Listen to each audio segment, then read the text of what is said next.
Jumpa lagi dalam pembahasan kompetensi pemrograman 0,0. Dalam video sebelumnya, saya sudah menunjukkan betapa Makefile amat memudahkan pekerjaan preproses, compile, dan link suatu project, sehingga saya akan menggunakannya untuk latihan-latihan selanjutnya. Kali ini melanjutkan eksplorasi bahasa C, saya akan membicarakan variabel dan pointer.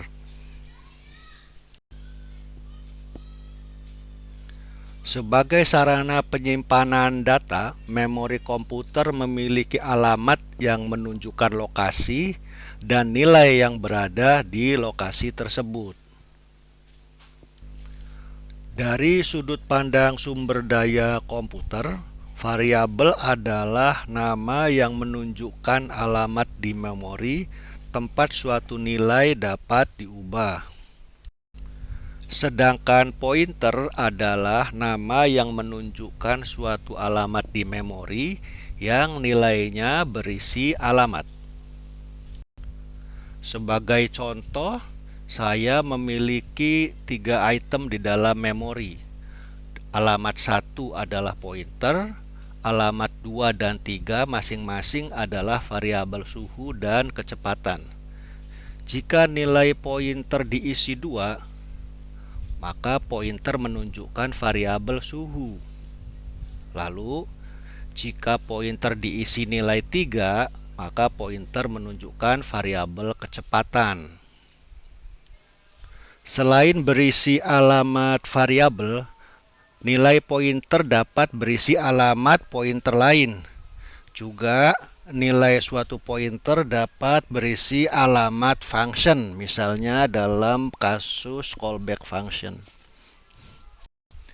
Kini saatnya praktek untuk mengeksplorasi variabel-variabel dan pointer berisi alamat sebagai petunjuk untuk mengakses dan memodifikasi nilai variabel-variabel tersebut. Ini adalah konsol Linux. Saya persiapkan 2, konsol sebelah atas untuk mengedit source code, konsol sebelah bawah untuk merunning executable file. Saat ini berada dalam home directory saya. Untuk latihan tentang variabel dan pointer, saya ingin membuat directory khusus di bawah code. Saya periksa terlebih dahulu directory code. Ini adalah latihan-latihan sebelumnya, lat 00 dan lat 01. Saya ingin membuat directory lat 02. Kemudian pindah ke directory baru tersebut. Saya periksa, sudah benar berada dalam lat 02. Konsol sebelah bawah saya sesuaikan lokasinya menjadi lat 02. Ini sudah sama dengan konsol di atas.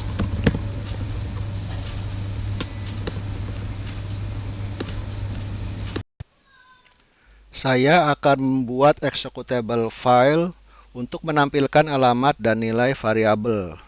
Diawali dengan membuat source code. Saya beri nama var.c. Lalu saya mendefinisikan main function seperti ini. Diakhiri dengan return 0. Misalnya saya ingin membuat variabel bilangan bulat A. Terlebih dahulu mendeklarasikannya. int adalah tipe data untuk bilangan bulat dan A nama variabel, ini disebut declaration. Lalu saya memberi nilai A, ini disebut dengan assignment. Cara lain menyatakan variabel adalah dengan sekaligus mendeklarasikan dan mengassignnya. Misalnya bilangan bulat B bernilai 20. Ini disebut initialization. Untuk menampilkan alamat dan nilai baik A maupun B, saya menggunakan perintah printf. Terlebih dahulu harus mendeklarasikannya, maka saya menginclude stdio.h, sebuah file header berisi deklarasi salah satunya untuk printf. Saya menggunakan printf seperti ini. Formatnya alamat A %P. %P cocok untuk menampilkan alamat memori dalam heksadesimal. Nilai A %D cocok untuk menampilkan bilangan bulat desimal, diakhiri new line. Untuk %P saya beri alamat dari A. Untuk %D saya beri nilai A. Demikian pula untuk B, maka saya beri alamat B dan nilai B. Selesai, saya simpan dan exit. Untuk memudahkan preproses compile dan link, saya membuat makefile. Rule pertama, targetnya adalah executable file var yang membutuhkan dependensi object code var.o. Lalu komennya adalah seperti ini. Rule kedua, targetnya adalah object code var.o, dependensinya var.c dengan komen seperti ini. Rule ketiga adalah clean untuk membersihkan object code yang tidak diperlukan lagi jika executable file sudah diperoleh. Perintahnya hapus semua extension O. Dan karena clean bukan file, maka saya daftarkan sebagai phony.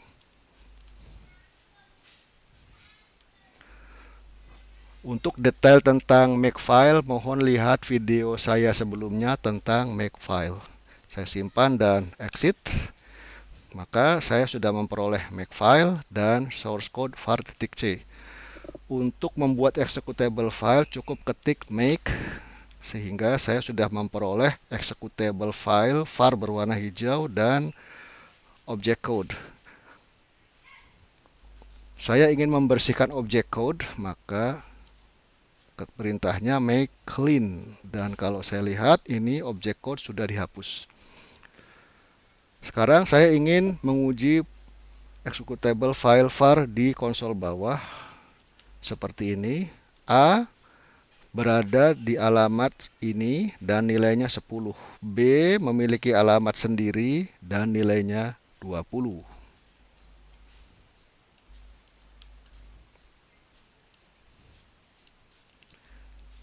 Sekarang saya akan menjelaskan efek copy by value. Saya edit var.c, saya sudah mempunyai dua variabel A dan B. Lalu bagaimana kalau saya ketik seperti ini? Ini artinya nilai B sebagai sumber akan disalin untuk A sebagai tujuan. Ini disebut copy by value. Hanya nilai yang disalin. Lalu untuk meriksa, saya tampilkan di layar setelah copy by value. Lalu baik A maupun B saya periksa.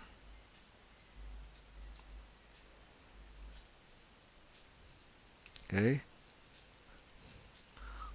Lalu setelah copy by value, apa yang terjadi pada A jika B saya ubah menjadi misalnya 90? Nah, seperti ini. Setelah B sama dengan 90, sudah selesai. Simpan dan exit, lalu make. Kemudian saya periksa di konsol bawah.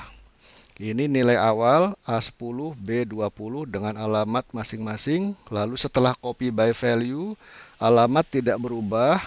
Nilai A berisi 20 setelah disalin dari B.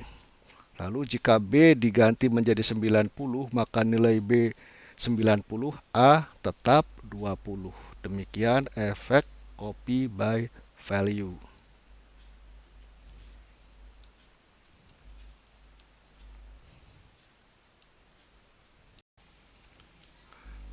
Selanjutnya saya menjelaskan pointer dan copy by reference. Saya edit source code, lalu saya deklarasikan pointer bilangan bulat tipe datanya int bintang. Bintang menunjukkan pointer, saya beri nama P.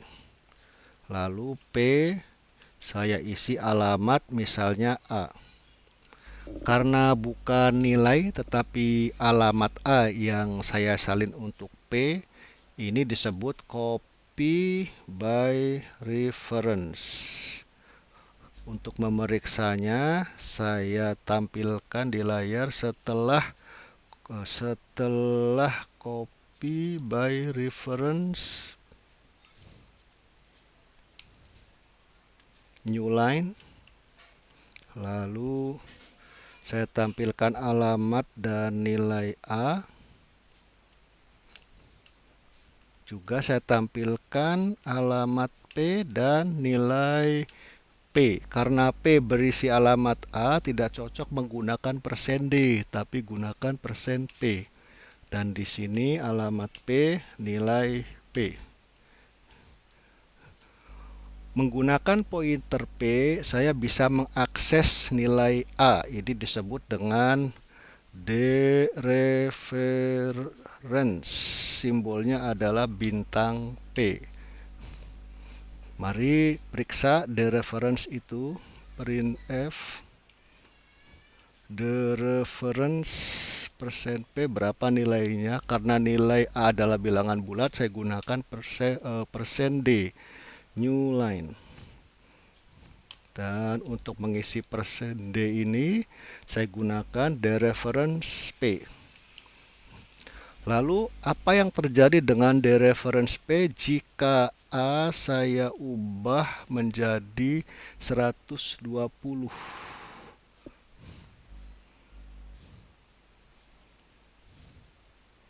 Seperti ini, setelah A.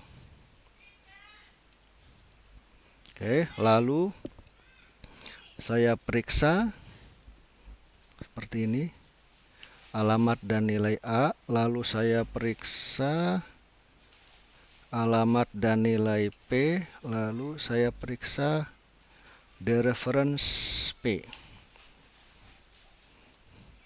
Terakhir, menggunakan dereference P, saya bisa mengubah nilai A. Misalnya, dereference P saya isi 220. Maka seperti ini. Setelah dereference P diisi 220, maka tampilkan alamat dan nilai A, lalu alamat dan nilai P, dan dereference P. Selesai, exit dan make. Mari kita periksa di ke konsol bawah. Seperti ini. Kita lihat. Setelah copy by reference, maka alamat A tetap dan nilainya tetap 20 sebagaimana nilai sebelumnya. Kemudian alamat P berbeda dengan A maupun B, lalu nilai P adalah alamat A seperti ini. Lalu menggunakan dereference bintang P, saya mengakses nilai A yaitu 20. Sama seperti nilai A yang ditunjukkan di sini. Lalu bagaimana kalau A diubah menjadi 120? Maka alamat A tetap, nilai A berubah menjadi 120, alamat P tetap sebagaimana sebelumnya, lalu nilai P tetap menunjuk alamat A, dan dereference P berubah mengikuti A, sekarang bernilai 120. Lalu bagaimana kalau dereference P saya isi 220?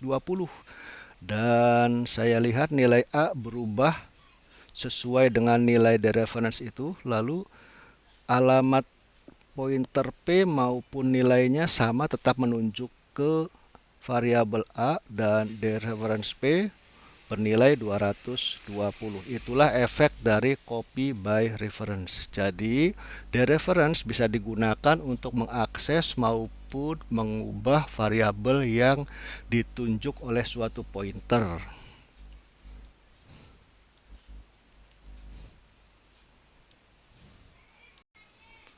Demikian penjelasan tentang variabel dan pointer.